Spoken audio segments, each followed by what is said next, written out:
दोस्तों अब हम पढ़ने जा रहे हैं रिसेप्टर के बारे में जो कि फार्माकोलॉजी में फोर्थ सेमेस्टर में आपको बताया गया है कि what are the receptor and what are the different number of what are the different types of receptor. दोस्तों रिसेप्टर का मतलब होता है कि जब भी कोई ड्रग जो है एक पर्टिकुलर रिसेप्टर से बाइंड करती है, क्योंकि ड्रग की जो शेप है वो अपने रिसेप्टर से मिलती होगी, वो उसके साथ बाइंड करेगी, उसके बाद बाइंड करने के बाद अपना फार्माकोलॉजिकल एक्शन शो करती है। सो जो पहला हम पढ़ने जा रहे हैं आयन चैनल रिसेप्टर, इसमें क्या होता है, receptor activate by the movement of ion. क्योंकि ये जैसे है, ये मैंने बना दिया है, ये इंटरसेलुलर फ्लूइड है जो सेल के अंदर है, ये एक्स्ट्रा सेलुलर फ्लूइड है। सो ठीक है, ये सेल के बाहर है। सो क्या होता है कि भाई ये जो सेल मेम्ब्रेन होती है इसमें ये वेरियस चैनल होते हैं, और जब भी मूवमेंट ऑफ आयन जो है, पोटाशियम बाहर चला जाता है, सोडियम अंदर चला जाता है, क्लोरीन चैनल होता है और एक कैल्शियम चैनल होता है। सो इसमें क्या होता है कि जब भी रिसेप्टर जो है अपने ड्रग से यहाँ पर आकर बाइंड कर जाएगा, क्योंकि ये सेल है और इस सेल के ऊपर रिसेप्टर लगा होगा, ठीक है ना। सो इसमें क्या होगा कि जब भी रिसेप्टर जो अपनी ड्रग के साथ बाइंड होगा, सो उससे क्या होगा कि एक मूवमेंट ऑफ आयन क्रिएट होगी, आयन्स की मूवमेंट क्रिएट होगी, और जिसके साथ क्या है कि आयन मूवमेंट, ठीक है, और उस बाइंडिंग को हम बोलेंगे आयनिक चैनल रिसेप्टर। सिंपल सी बात है कि ये हमने सेल की मेम्ब्रेन बनाई है, ठीक है, और उसके बाद क्या हुआ कि ये एक्स्ट्रा सेलुलर फ्लूइड है, सेल के बाहर है, और इंटर सेलुलर फ्लूइड है, इंटर सेल के अंदर है। और ये जो सोडियम चैनल, क्लोराइड चैनल, और उसके बाद कैल्शियम चैनल है। और जब भी रिसेप्टर आएगा, रिसेप्टर जुड़ेगा, मूवमेंट ऑफ आयन होगी, और उसको बोलते हैं आयनिक चैनल रिसेप्टर। के भी मूवमेंट आयन की मूवमेंट के कारण रिसेप्टर एक्टिविटी होगी, फार्माकोलॉजिकल एक्शन शो होगा। रिसेप्टर तो आगे यहाँ पर ड्रग के साथ बाइंड कर जाएगा जो सेल की मेम्ब्रेन होगी, ठीक है ना।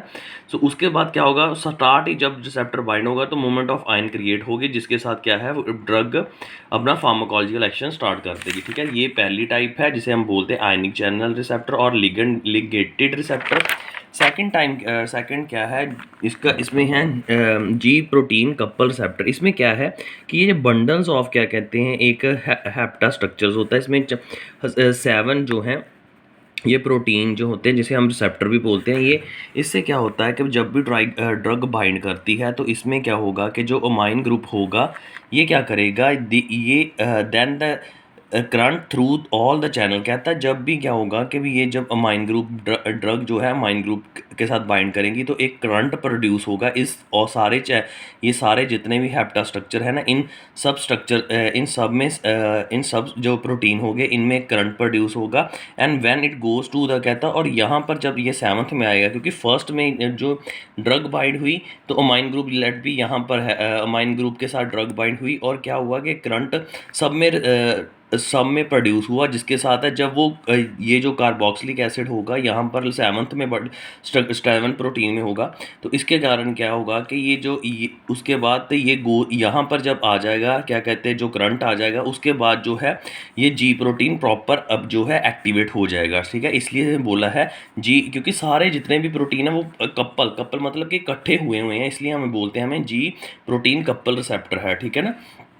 सो ये ऐसे भी अब हम छोटी सी अगर डायग्राम बनानी हो कि जो ये प्रोटीन्स हैं ये क्या कहते हैं रिसेप्टर के साथ बाइंड करेंगे तो उसके साथ बॉडी जो अपना फार्माकोलॉजिकल एक्शन प्रोड्यूस करेगी, ठीक है। सो बेसिकली क्या है कि ये जो हमारा एक प्रोटीन है, प्रोटीन मतलब, या फिर इसको हम रिसेप्टर बोल सकते हैं, क्योंकि रिसेप्टर प्रोटीन के बने होते हैं। जब भी कोई ड्रग जो है अमाइन जो ग्रुप यहाँ पर प्रेजेंट होगा हमारे जो फर्स्ट प्रोटीन पे, तभी एकदम से एक करंट प्रोड्यूस होगा, और जब वो लास्ट के प्रोटीन पे आएगा जहाँ पर अमोक्सी ग्रुप होगा, तो हमारा जो क्या है कि फिर उसके साथ क्या होगा कि भी उसके साथ फिर अपना फार्माकोलॉजिकल जो ड्रग है एक्शन शो करने शुरू कर देगी।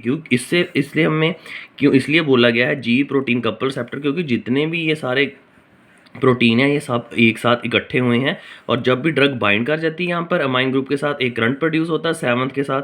जब वो 7th के कार्बोक्सिलिक एसिड ग्रुप पे चलती है तो साथ ही फिर क्या है कि भी ड्रग जो है अपना फार्माकोलॉजिकल एक्शन शो कर देती है, ठीक है। So this is the ji protein couple receptor. और लास्ट है इंजाइम लिंक्ड रिसेप्टर। इसमें क्या होता है कि दोस्तों ये जो इसमें क्या इंजाइम है, इंजाइम की एक्टिविटी से होगा रिसेप्टर की एक्टिवेशन, ठीक है। इसमें क्या होगा, ड्रग बाइंड कर जाएगी रिसेप्टर रिसेप्टर के साथ, यहाँ जैसे ही बाइंड करेगी तो यहाँ पर एटीपी जो है वो कन्वर्ट होगा इनटू एटीपी।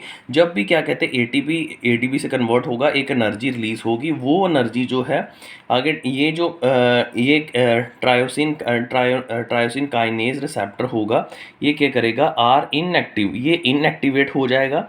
ये इनएक्टिव था, बट व्हेन द क्या कहता जब ये इनएक्टिव फॉर्म में था, बट जब एटीपी से एटीपी कन्वर्ट हुआ तो क्या हुआ, एनर्जी रिलीज होने के कारण ये एक्टिवेट हो गया। और ये यहाँ पर दूसरे जो ये दोनों मोनोमर थे, ठीक है ना। सो ये दोनों मोनोमर एक डाइमर बनाते हैं, ऐसे ये स्ट्रक्चर है, ठीक है। ड्रग बाइंड हुई, ड्रग से क्या हुआ, ड्रग बाइंड के साथ फिर क्या हुआ, एटीपी से एटीपी कन्वर्ट हुआ, एनर्जी क्रिएट हुई। उसने क्या किया कि जो काइनेज एंजाइम था वो एक्टिवेट हो गया। उससे क्या हुआ कि ये दोनों जो मोनोमर थे आपस में कंबाइन कर गए, और ये जो जी प्रोटीन यहाँ पे था ये भी आपस में जुड़ गया, ये इसके साथ यहाँ पर एक ऐसी कंबाइंड स्ट्रक्चर बना देगा। उसके साथ क्या होगा, जब ये इसके साथ जुड़ जाएगा जो सेकंड जो मोनोमर होगा, ठीक है ना। सो ये एक प्रॉपर दोनों मोनोमर कंबाइन करेंगे तो एक डाइमर फॉर्म करेंगे। उसके बाद क्या है कि अब ड्रग जैसे जुड़ती है, एक एनर्जी के कारण एटीपी से एटीपी कन्वर्ट होता है। उसके साथ क्या है कि भाई जब ये कन्वर्शन होती है फिर इनएक्टिवेशन से एक्टिवेशन हो जाती है। दोनों मोनोमर जो है एक डाइमर स्ट्रक्चर फॉर्म करते हैं। यहाँ पर जी प्रोटीन वो जो इनएक्टिवेट में होता है ये भी एक्टिवेट हो जाता है। यहाँ से जब ये एटीपी से एटीपी कन्वर्ट हो जाता है, एडिनोसिन ट्राइफॉस्फेट डाई हो जाता है। सो ये जो क्या कहते हैं कि जो इनएक्टिव एंजाइम था ये भी एक्टिव हो जाता है। साथ में साथ ये क्या है कि जब ये इकट्ठे हो जाते हैं तो ये जो जी प्रोटीन कपल रिसेप्टर ये भी आपस में आगे जुड़ जाते हैं, ये इसके साथ टच में आ जाता है। उसके साथ सिग्नल क्रिएट होता है, सिग्नल के साथ जो भी है कि ये ड्रग कंबाइन हुआ और ये रिसेप्टर कंबाइन, ये ड्रग रिसेप्टर से जुड़ी एक एनर्जी क्रिएट हुई। एनर्जी ने इसको एंजाइम को भी एक्टिवेट कर दिया, इसका जो प्रोटीन था जी प्रोटीन कपल इसको भी एक्टिवेट कर दिया, और साथ ही साथ फिर क्या है कि भी फिर अपना फार्माकोलॉजिकल ड्रग परफॉर्म कर देगी, ठीक है दोस्तों। एक और टॉपिक है dose response relationship. Dose response relationship का मतलब है कि जितनी ज़्यादा डोज होगी एक्शन भी उतना होगा, ठीक है। इसे बोलते हैं हम डोज रिस्पॉन्स रिलेशनशिप बोलते हैं, ठीक है। सो डोज का क्या कहते हैं, ब्लड में जो प्लाज्मा होता है, सो उसके साथ कितनी ड्रग बाइंड करती है उसके ऊपर डिपेंड करता है, ठीक है ना। अगर ड्रग प्लाज्मा के साथ जो ब्लड के अंदर प्लाज्मा उसके साथ ज़्यादा बाइंड करेगी तो ज़्यादा एक्शन फार्माकोलॉजिकल शो होगा, ठीक है ना। एक तो ये होगा, ठीक है ना। सो प्लाज्मा कंसंट्रेशन जो है, हम बोलेंगे कि जितना प्लाज्मा कंसंट्रेशन जो है जो ब्लड के अंदर है, प्लाज्मा कंसंट्रेशन जितनी उसकी प्लाज्मा ड्रग जो है प्लाज्मा कंसंट्रेशन जो है ड्रग जो है अपने प्लाज्मा के साथ ज़्यादा बाइंड करेगी तो रिस्पांस भी उतना होगा। इसे बोलते हैं हम डोज रिस्पांस रिलेशनशिप, कि डोज का रिलेशनशिप डिपेंड करता है कि भी कोई भी ड्रग जो है वो अपने प्लाज्मा के साथ कितनी बाइंड की है। प्लाज्मा के साथ बाइंड करते ही उसका क्या है कि उसका एक प्लाज्मा के साथ जब भी ड्रग बाइंड कर जाएगी तो उसका रिस्पांस भी ज़्यादा होगा। सो डिपेंड करता है कि कितनी ड्रग जो है वो अपने प्लाज्मा के साथ बाइंड कर रही है, ठीक है। सो दो तरह के ग्राफ हैं, एक होते हैं dose response graph. Dose response graph के पहले जो यहाँ डोज है, जैसे ही पहले डोज का स्टार्टिंग में स्लो एक्शन होगा, बाद में एकदम से जो है उसका रिस्पांस कम हो जाएगा क्योंकि उसमें एलिमिनेशन भी तो आती है, ठीक है। सो ये डोज रिस्पांस कर्व है। एक होता है ग्रेडेड कि जितनी डोज खाएंगे उतना ज़्यादा रिस्पांस होगा। एक होता है क्वांटल होता है कि भाई जहाँ तो होगा रिस्पांस या फिर उस डोज का रिस्पांस कोई नहीं होगा, ठीक है। थेरेपेटिक इंडेक्स भी दोस्तों इसकी एक सब टाइप है डोज रिस्पांस कर्व। मैंने जो ये बताया आपको डोज रिस्पांस रिलेशनशिप, इसमें दो आएंगे, एक फर्स्ट ग्राफ आएगा डोज रिस्पांस कर्व, ठीक है, इसकी सब टाइप आ गई। उसके बाद ये सेकंड टाइप है, ये इसकी डोज रिस्पांस रिलेशनशिप का एक, इसको हम रिप्रेजेंट करेंगे डोज रिस्पांस रिलेशनशिप को हम थेरेपेटिक इंडेक्स से भी रिप्रेजेंट कर सकते हैं। सो इसमें क्या होगा कि भी जो हमने डोज और रिस्पांस का हमने एक बता दिया कि यहाँ पर जो क्या कहते हैं ये जो ड्रग की 50% जो थी ये इसके साथ जो है रिस्पांस आया, ये हमने एफिकेसी लिखी है, एफिकेसी ऑफ द ड्रग, ठीक है ना। सो 50% यहाँ पर जब असर हुआ, ठीक है, और ये 100% हुआ।